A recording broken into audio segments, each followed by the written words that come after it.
안녕하세요. 성상개미TV입니다.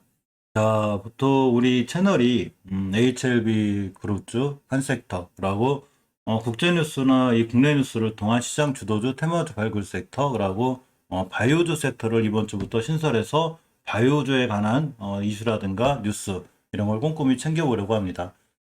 사실 유튜브 처음 시작할 때 HLB하고 스푸트닉 갖고 시작했기 때문에 처음부터 이쪽에 관심 있는 분들이 많아서 중간에 물론 중간중간 테마주나 또는 국제뉴스에 관련된 중요한 종목들 올려드리긴 하는데 바이오주만 또 따로 모아서 이렇게 꾸준히 영상을 업로드해 볼 생각이니까 많은 관심 바랍니다.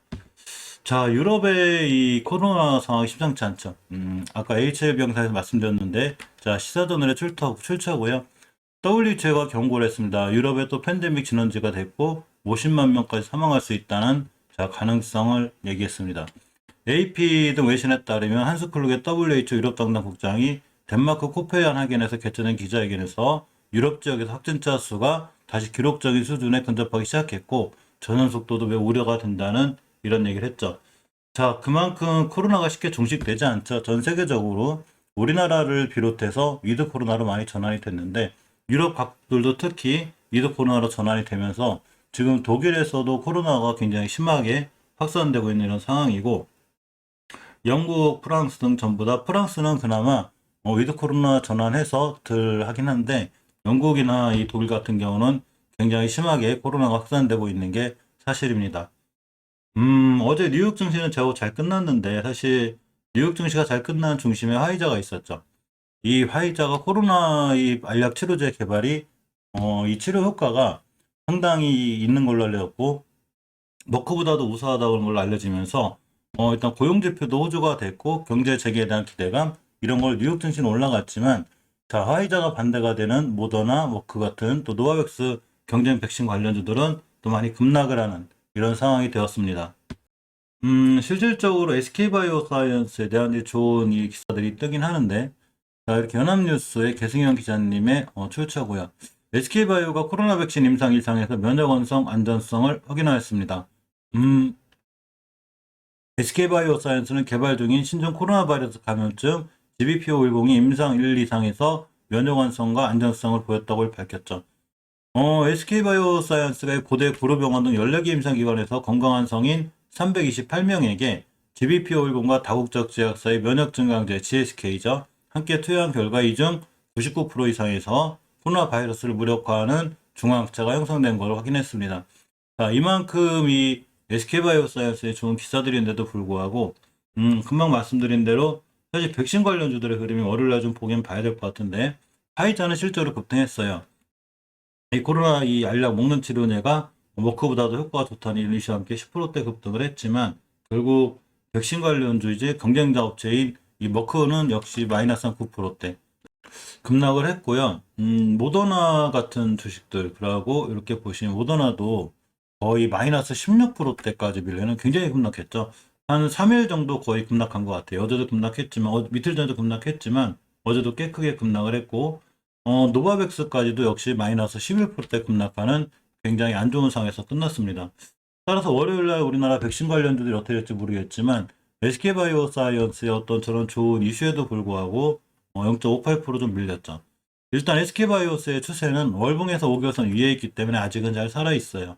5개선을 깼을 때 추세가 이탈이 될 확률이 있는데 자, 주봉에서도 20선 위에서 끝났고 일봉에서 보면 21선을 기준으로 5일선이 잘 타고 올라가기 때문에 5일선 같은 걸 기준으로 놓고 대응해 보면 사실은 아직은 괜찮을 것 같긴 하고 일단 외국인과 기관이 이틀 정도 매도를 했죠. 연기금이 조금씩 들어오긴 하는데 전체적으로 외국인과 기관에 어제 매도세가 있었고 SK바이오사이언스의 10월 달부터 지금까지 수급을 보면 이렇게 외국인들이 아직은 매수해 있지만 엄청 크게 매수한다거나 이런 건 아니죠. 전체적으로 백신 관련주에 대한 우려감이 월요일에 조금 있는 게 사실일 것 같습니다. 또 하나 이 가격적인 면도 머크랑 거의 비슷한 걸로 지금 책정이 되어 있는 걸로 알려져 있죠. 그렇기 때문에 약간 비싼데도 불구하고 미국이나 이런 데서는 벌써 선구매 협상에 다 들어가 있는 상태고 각국에서도 다시 화이자에 대한 이 치료제 골이 또 들어오지 않을까 이렇게 생각해 봅니다. 자, 바이오주에 대한 개별 이슈들을 몇 개 살펴보면 한올바이오 파마에 대한 얘기가 있죠. 한올바이오 파마를 보면 자, 면역항암 항체 신약 국가 신약 개발 사업에 선정됐습니다. 이 면역항암 항체 신약제가 있어요. HL187인데 국가 신약개발사업단의 신약 R&D 생태계 구축 연구 사업 지원 과제로 선정됐다고 4일날 밝혔습니다. 이런 뉴스 기사와 관련해서 항상 뉴스나 이런 건 그냥 첨도 정도, 찌라시 정도로 보는 게 좋아요. 전체적으로 어쨌든 호재로 장에서 잘 올라가기도 하지만 전혀 반응 안 하는 경우도 있죠. 장기적으로 지켜봐야 되는 월봉의 추세가 아직은 완벽하게 우상향이 되지 않고 지지부진하게 옆으로 가고 있죠. 더 이상 떨어지지 않는 게 중요한데 저번 주에 약간 밀리는 저번 달에 저점이 18,000원대까지 찍고 오는 상황이 됐습니다. 사실 이러한 문제는 이 하늘바이오 파마에만 해당되진 않고 우리나라 제약바이오 업체들이 요새 좀 안 좋죠. KRX 헬스케어 지수가 많이 무너지고 있는데 일단 주봉에서는 추세 턴을 해놨어요. 이렇게 추세 턴, 5주선을 회복해주면 일단은 반등해서 올라갈 수 있는 여건이 되는데 대응할 때는 5주선의 가격이 25,500원이기 때문에 이런 25,500원짜리들 이런 데서 이탈하지 않는 선상에서 대응하는 게 맞습니다.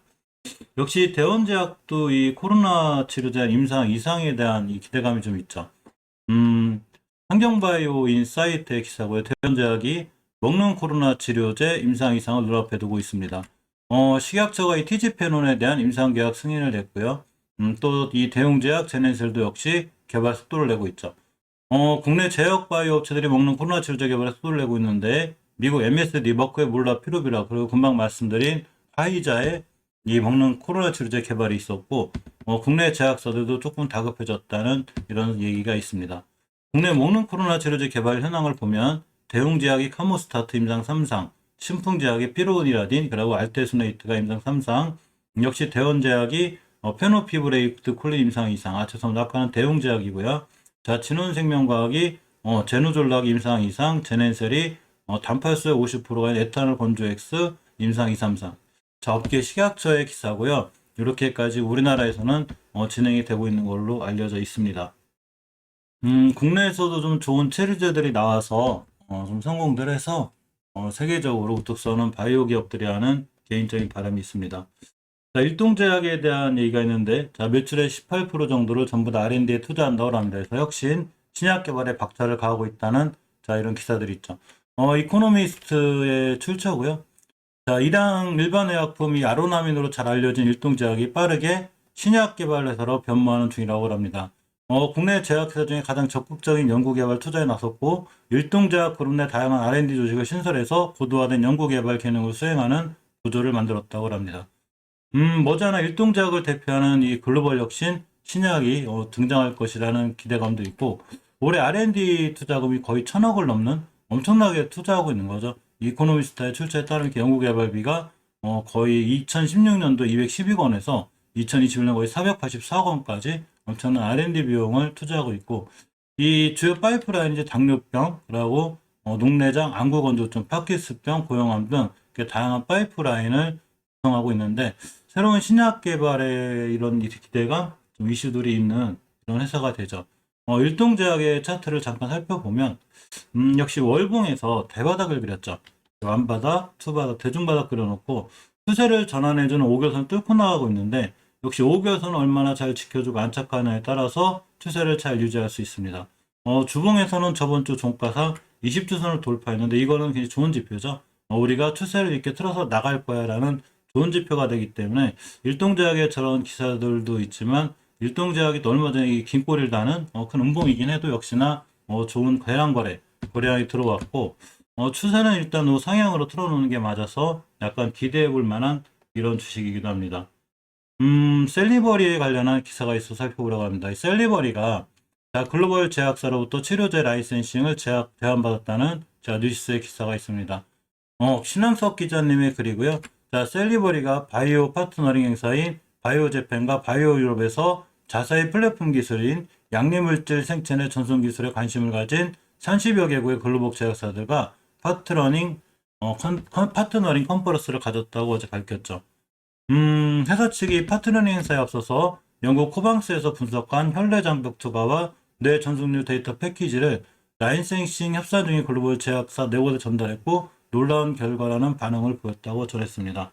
이 셀리버리의 주가를 좀 살펴보면 사실 예전에 엄청나게 올라왔었죠. 제가 주식을 할 때는 월봉 고점에 있는 주식을 조심하라고 그랬는데 이 9,800원 거의 만 원대죠. 만 원대에서 20만 원대고 20배 가까이 올라왔기 때문에 크게 무너졌고 말 그대로 이제 차익 실현이라든가 또 여러 이런 데 사신 분들이 많은 차익 실현하고 또 어느 정도 이 많은 기대감들 그러니까 셀리버리는 회사가 안 좋고 뭐 안 좋다기보다는 기술적인 부분에서 많이 올라왔다는 얘기죠. 20배 정도 올라왔기 때문에 거의 이제 다시 엄청난 우하향을 거뒀는데 일단은 멈춰주는 게 중요해요. 추세가 멈춰주는 게 중요해서 저번 달 저점인 49,000원대를 기준으로 대응하는 게 맞고 추세를 전환하고 돌려놓기 위해선 금방 보여드린 일동제약처럼 주봉에서 5주선 안착 돌파 이렇게 이격이 모이는 과정들이 필요해요. 이렇게 가서 돌아나가야 되는데 조금 시간은 걸려 보입니다. 자, 일동제약의 주봉 차트를 보면 자 이렇게 돌아 나갔죠.